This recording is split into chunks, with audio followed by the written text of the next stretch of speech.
का मनुष्य के व्यवहार पर क्या प्रभाव पड़ता है। तो जैसा कि पहले हम लोग चर्चा कर चुके थे कि पर्सनालिटी के डेवलपमेंट में या व्यक्ति के विकास में बहुत सारे समूहों की भूमिका होती है। उसके अपना सदस्यता समूह की भूमिका होती है, कुछ गैर सदस्यता समूहों की भी बहुत महत्वपूर्ण भूमिका होती है। इसी प्रकार संदर्भ समूह जो है वह भी एक महत्वपूर्ण समूह है, उसकी भी व्यक्तित्व के विकास में बहुत ही महत्वपूर्ण भूमिका होती है। और इस समूह जो है संदर्भ समूह, इसका मनुष्य के व्यवहार पर बहुत ही महत्वपूर्ण प्रभाव पड़ता है। जो भी संदर्भ समूह का मनुष्य के व्यवहार पर प्रभाव पड़ता है उसको मुख्य रूप से हम दो भागों में बांट सकते हैं। पहला एक सकारात्मक और दूसरा नकारात्मक। इस प्रकार समूह का जो क्लासिफिकेशन है वो दो है। ये एक क्लासिफिकेशन संदर्भ समूह का, एक सकारात्मक संदर्भ समूह होता है, एक दूसरा एक नकारात्मक संदर्भ समूह होता है। दोनों को हम लोग जल्दी से थोड़ा सा समझ लेते हैं। क्या होता है सकारात्मक संदर्भ समूह? ये सकारात्मक और नकारात्मक संदर्भ समूह की अवधारणा का विकास न्यूकॉम्ब ने किया था जब वो रेशियल जो रिलेशनशिप होते हैं, अंतर प्रजाति जो विभिन्न प्रजातियों के बीच के जो आपसी संबंध हैं उनका जब अध्ययन कर रहे थे तो उन्होंने दो जो प्रजातियां थी, एक जो जिसको हम लोग सामान्य भाषा में गोरे लोग कहते हैं तो वो कॉकसाइड प्रजाति है, और दूसरी तरफ जो है जो निग्रो लोग हैं जिनको सामान्य भाषा में हम लोग काले भी कहते हैं। तो जब वो निग्रो अर्थात काले लोगों का और गोरे लोगों का अध्ययन कर रहे थे तो काले या निग्रो प्रजाति के जो लोग थे वह अपनी तुलना कॉकसाइड प्रजाति की से कर रहे थे। तो कॉकसाइड प्रजाति से तुलना करते समय वो पा रहे थे कि कॉकसाइड प्रजाति के जो मूल्य प्रतिमान हैं, आदर्श हैं, वो हमसे कहीं अच्छे हैं। तो कॉकसाइड प्रजाति वहाँ पर जो है वो निग्रो लोगों के लिए सकारात्मक संदर्भ समूह का काम कर रहा था। दूसरी तरफ निग्रो लोगों का जो समूह था, निग्रो लोगों के समूह के जो व्यवहार प्रतिमान थे, मूल्य और मानदंड थे, वह गोरी जो प्रजाति थी, गोरे जो लोग थे, कॉकसाइड प्रजाति के जो लोग थे, उनके लिए वह नकारात्मक काम कर रहा था। क्यों? क्योंकि जो गोरे लोग थे वह जब निग्रो से अपनी तुलना करते थे तो वह निग्रो लोगों को अपने से बहुत निम्न स्तर पर पाते थे। तो ऐसे समूह के मूल्य प्रतिमानों से वह बचना चाहते थे। उनसे एक खास सोशल डिस्टेंस वर्ड यहाँ पर यूज़ करना ज़्यादा एप्रोप्रिएट होगा। उन निग्रो लोगों के जो ग्रुप था उससे वो सोशल डिस्टेंस एक बनाकर, खास सोशल डिस्टेंस जो वो बनाकर रखना चाहते थे। तो इस प्रकार निग्रो लोगों के लिए गोरे लोगों का समूह श्रेष्ठ था, इसलिए वहाँ पर ये गोरे लोग सकारात्मक संदर्भ समूह का काम कर रहे थे। दूसरी तरफ गोरे लोगों के लिए निग्रो लोगों का जो कल्चर था, उसके जो नॉर्म्स एंड वैल्यूज़ थे, तो बिहेवियर पैटर्न ऑफ बिहेवियर्स जो थे वो उसके लिए निगेटिव रोल प्ले कर रहा था, अर्थात नकारात्मक संदर्भ समूह का वहाँ पर वो काम कर रहा था। तो आगे बढ़ते हैं। ये दो कॉन्सेप्ट्स को समझने के पश्चात हम लोग ये जानते हैं कि क्या क्या प्रभाव पड़ता है संदर्भ समूह का व्यक्ति के व्यवहार पर। सबसे पहले हम लोग चर्चा करते हैं कि क्या सकारात्मक प्रभाव पड़ता है, सकारात्मक संदर्भ समूह का क्या क्या प्रभाव पड़ता है व्यक्ति के विचारों पर, उसके व्यवहारों पर। तो सबसे पहला अगर हम लोग देखें, पहला प्रभाव ये पड़ता है सकारात्मक कि जो अगर किसी भी व्यक्ति का संदर्भ समूह उसका अपना सदस्यता समूह होता है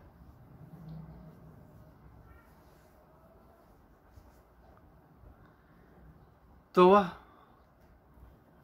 अगर संदर्भ समूह उसका सदस्यता समूह होता है तो बहुत ही ईजिली जो है वो एडॉप्ट कर लेता है, उसके नॉर्म्स एंड वैल्यूज़ को एडॉप्ट इंटरनलाइज कर लेता है। आंतरिक करना उसके लिए समूह के सदस्य के लिए बहुत ही आसान हो जाता है। अगर किसी व्यक्ति का संदर्भ समूह उसका अपना सदस्यता समूह अर्थात वही समूह जिसका वह स्वयं सदस्य है, अगर वही उसके लिए संदर्भ समूह है तो उस समूह के मूल्यों को, आदर्शों को, मानदंडों को, प्रतिमानों को, व्यवहार प्रतिमानों को अपनाने में उसको काफ़ी आसानी होती है, आंतरिकित करने में उसको कोई परेशानी नहीं होती है। लेकिन अगर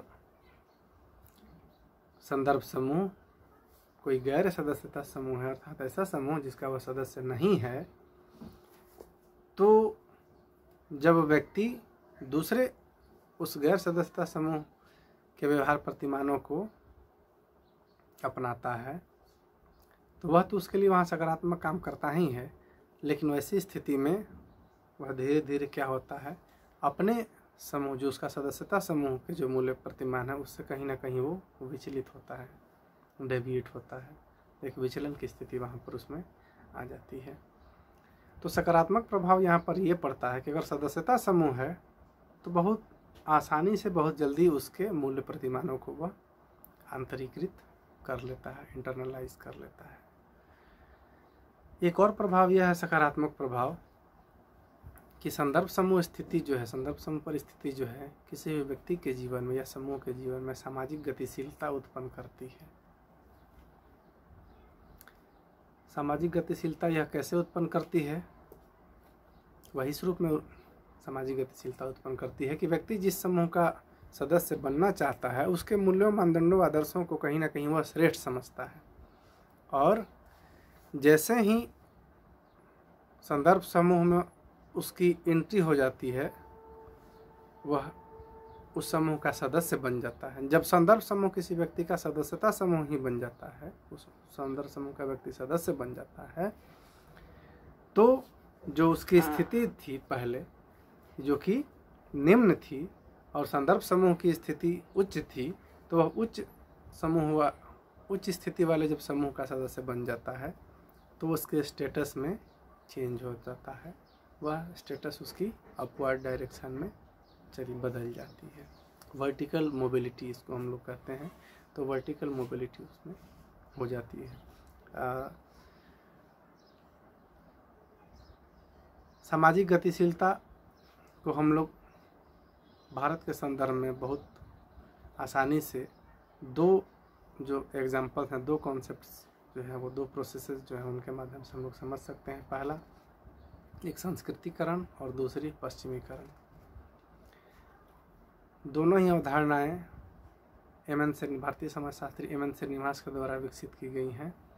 संस्कृतिकरण का अर्थ है जब कोई निम्न हिंदू जाति अथवा जनजाति या कोई अन्य समूह जब अपने से उच्च जाति या उच्च वर्ण के या उच्च समूह के मूल्यों, आदर्शों, व्यवहार प्रतिमानों, रीति रिवाजों को अपनाता है और उनकी उसी दिशा में अपने व्यवहार प्रतिमानों को छोड़ता है, तो वह प्रक्रिया जो है वो संस्कृतिकरण कही जाती है। भारत में कमोबेश यह प्रक्रिया कई जगहों पर देखने को मिलती है। एमएन श्रीनिवास ने अपने क्षेत्रीय फील्ड वर्क से इस चीज़ को प्रूफ किया है कि पोजिशनल चेंज जो है वो कास्ट सिस्टम में आती है, कि जब किसी जाति का संस्कृतिकरण होता है तो वह अपने आसपास की जातियों से और अन्य समूहों से सामाजिक स्थिति में, हैसियत में ऊंची उठ जाती है। स्ट्रक्चर, सोशल कास्ट के सोशल स्ट्रक्चर में कोई चेंज वहाँ पर नहीं होता है, लेकिन स्ट्रक्चरल चेंज नहीं होता है, बट पोजिशनल चेंज जो है वह अपने आसपास की जातियों से ऊंची उठ जाती है। दूसरी, ये संस्कृतिकरण क्यों हुआ? इसलिए हुआ कि उच्च जाति और उच्च वर्ग के लोग जो थे वहाँ पर निम्न जातियों या निम्न समूहों के लिए वहाँ पर क्या काम कर रहे थे? एक संदर्भ समूह का काम कर रहे थे, इसलिए यह गतिशीलता उत्पन्न हुई। दूसरी अवधारणा जो पश्चिमीकरण की है, इसका अर्थ समझाते हुए एमएन श्रीनिवास ने लिखा कि भारतीय समाज पर ब्रिटिश शासन के 150 लगभग 150 साल के दरमियान जो भी परिवर्तन परिलक्षित हुए, दिखाई दिए, उन सभी परिवर्तनों को एक रूप में उन्होंने पश्चिमीकरण कहा। पश्चिमीकरण का सीधा सा अगर हम मतलब समझें तो पश्चिमी जो देश हैं, पश्चिमी संस्कृति हैं, उसके मूल्यों को, प्रतिमानों को आंतरिकृत करने की प्रक्रिया जो है वही पश्चिमीकरण कही जाती है। तो ये दो प्रक्रियाएं जो हैं वो भारत में काम कर रही हैं और ये दोनों प्रक्रियाओं से सामाजिक गतिशीलता में ही ये सहायक होती है। ठीक है, अब ये सामाजिक गतिशीलता जो है कुछ चीज़ों पर निर्भर करती है कि समूह की प्रकृति कैसी है। अगर किसी समूह की प्रकृति खुली हुई है, दो तरह की प्रकृतियां जो है समूहों की होती है, खुली और एक बंद। तो खुली हुई जो समूह की प्रकृति होती है, खुली प्रकृति के जो समूह होते हैं, उसमें अगर आप कहीं भी आवागमन करते हैं, आना जाना करते हैं, उस आपकी सोशल मोबिलिटी कहीं पर भी होती है तो बहुत ज़्यादा प्रभाव नहीं पड़ता है, वहाँ पर विचलनकारी स्थिति जो है उत्पन्न नहीं होती। लेकिन अगर एक बंद समूह में जब सोशल मोबिलिटी के चांसेस भी बहुत कम होते हैं और ओपन नेचर के जो सोसाइटीज़ होती हैं या ग्रुप्स होते हैं, वहाँ पर मोबिलिटी के चांसेस ज़्यादा होते हैं। तो भारतीय समाज में जो कि जातीय समाज है, वहाँ पर मोबिलिटी के चांसेस बहुत ही कम हैं। जो संस्कृतिकरण और पश्चिमीकरण की जो अवधारणाएँ हैं, मैंने पहले ही कहा कि बहुत कम ही ये कमोबेश काम करती हैं। ठीक है, तो ये प्रभाव है कि सामाजिक गतिशीलता जो है वो उत्पन्न होती है। दूसरा प्रभाव मानव व्यवहार पर संदर्भ समूह का सकारात्मक ये होता है कि जब कोई व्यक्ति या समूह किसी समूह को या किसी व्यक्ति को आइडियल मानता है या संदर्भ समूह के रूप में देखता है और उसके आचरणों को अपनाना शुरू करता है। कब अपनाना शुरू कर देता है? जब उसका मेंबर वह नहीं रहता है, उसका मेंबर बनना चाहता है, तो तब तक वह उसके आदर्श प्रतिमानों को अपनाने की प्रक्रिया में लगा रहता है, जब तक कि उसका वह सदस्य नहीं बन जाता है। जैसे कि किसी व्यक्ति का अगर आदर्श सचिन तेंदुलकर है, अगर कोई व्यक्ति सचिन तेंदुलकर बनना चाहता है, तो वह जब से उसको ये फीलिंग होता है कि मुझे तेंदुलकर बनना है, तो वह तेंदुलकर की पूरी स्टडी करता है, तेंदुलकर को अच्छे से देखता है, समझता है कि तेंदुलकर कैसे बैटिंग करते हैं, तेंदुलकर का स्टाइल क्या है खेलने का, और उसको क्या करता है, वो कॉपी करता है। उनकी शैली जो है बैटिंग की, उसको कॉपी करता है, और वो तब तक करता है जब तक वह तेंदुलकर की तरह खेलने नहीं लग जाता है। तो इस प्रक्रिया को हम लोग सोशियोलॉजी में, एक सोशियोलॉजिकल टर्मिनोलॉजी में कहते हैं एंटीसिपेटरी सोशलाइजेशन, अर्थात प्रत्याशी या अग्रिम समाजीकरण। तो संदर्भ समूह परिस्थिति जो है किसी व्यक्ति के अग्रिम समाजीकरण या प्रत्याशित समाजीकरण, एंटीसिपेटरी सोशलाइजेशन में बहुत ही इम्पोर्टेंट रोल प्ले करता है। जब संदर्भ समूह व्यवहार से में व्यक्ति अपने आप को देखता है, तो वह उस समूह जिसको वह आदर्श मानता है, संदर्भ मानता है, उस समूह के आचरण प्रतिमानों को अपनाने लगता है। तो इसी से उसका ये अग्रिम समाजीकरण हो जाता है, होने लगता है।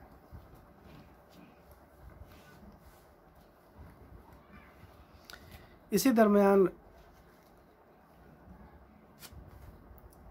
मर्टन ने एक और बात की चर्चा की है संदर्भ समूह के मानव व्यवहार पर जो प्रभाव हैं उसके बारे में, कि होता ये है कि कभी कभी ऐसा भी होता है संदर्भ समूह परिस्थिति में कि व्यक्ति अपने समूह के जो मूल्य प्रतिमान हैं उनको तो छोड़ने लगता है, और जो संदर्भ समूह उसके लिए है या जो संदर्भ व्यक्ति है उसकी दिशा में, उसके डायरेक्शन में उसके मूल्य प्रतिमानों को अपनाने लगता है। तो कभी कभी ऐसी भी स्थिति आती है कि जब वह अपने मूल्य मानदंडों से, अपने समूह के मूल्य मानदंडों से दूर हो जाता है, और ऐसा भी होता है कि वह जिस समूह को अपना संदर्भ समूह मानता है उस समूह की सदस्यता उसको नहीं मिलती है। तो जब उसको उस समूह की सदस्यता यदि मिल जाती है तब तो कोई परेशानी नहीं है बहुत ज़्यादा, लेकिन परेशानी तब बढ़ जाती है जब अपने समूह से वह अलग हो जाता है और दूसरे समूह जिसमें वह जाना चाहता है उस समूह में भी वह चाहते हुए भी नहीं जा पाता है। किसी कारणवश अगर उसका सदस्य वह नहीं बन पाता है तो वह बीच की स्थिति में रह जाता है, अपने समूह से अलग ही हो जाता है, जहाँ जाना चाहता है वहाँ नहीं पहुँचता है। तो वह उस बीच की स्थिति जो है, वह दो समूह जो है, एक उसका सदस्यता समूह और दूसरी तरफ उसका जो संदर्भ समूह। तो ये सदस्यता समूह और ये संदर्भ समूह, इन दोनों के बीच सीमा जो है, जो बाउंड्री लाइन है इन दोनों समूह की, उस बाउंड्री पे खड़ा हो जाता है।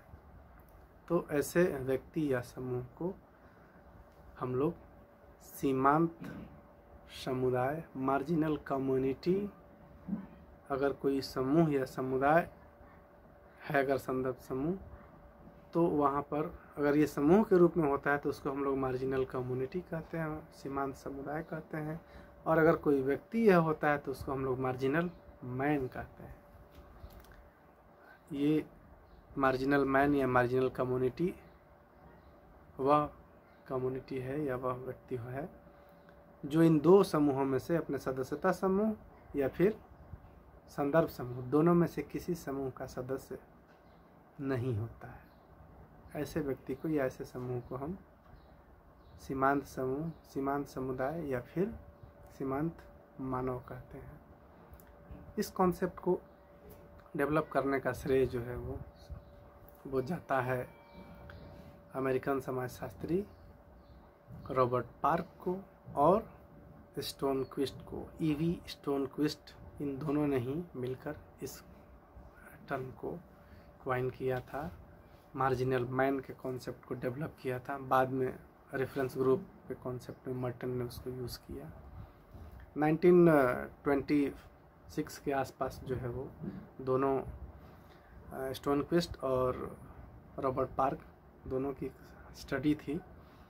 उस स्टडी में दोनों ने ये कॉन्सेप्ट डेवलप किया था मार्जिनल मैन का। एक ऐसे समूह समुदाय के रूप में इन्होंने इसको परिभाषित किया कि जैसा कि मैंने पहले बताया कि यह ऐसा व्यक्ति, ऐसा समुदाय होता है जो दो समुदायों की सीमा पर स्थित होता है, दोनों में से किसी समूह का सदस्य वो नहीं होता है। तो ऐसे व्यक्तियों या समूहों के लिए हम सीमांत समुदाय, इसका एग्जाम्पल